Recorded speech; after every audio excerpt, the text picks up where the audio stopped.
হাটে গিয়ে চুল কাটার বিষয়টি ৮০-র দশকে একটি সাধারণ দৃশ্য ছিল।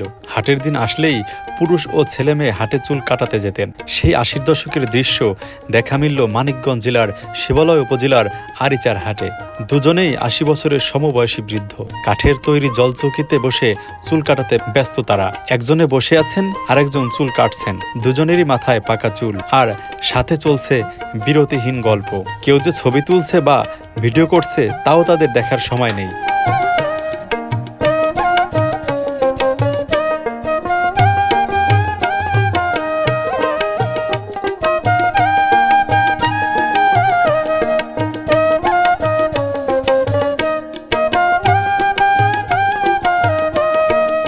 হাটের কোণে বটগাছ, আর তার নিচেই চলছে এ কর্মযজ্ঞ।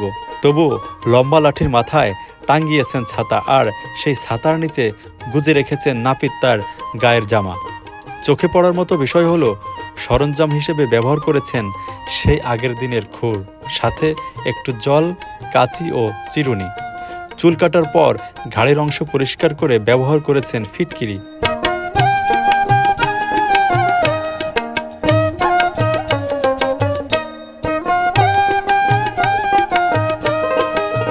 তবে এই পরিবেশে চুল কাটার খরচ তুলনামূলক অনেক কম। ৮০-র দশকের মতো ব্যাপকভাবে এটি দেখা না গেলেও এখনও অনেক গ্রামের হাটে দেখা মেলে এ দৃশ্যের।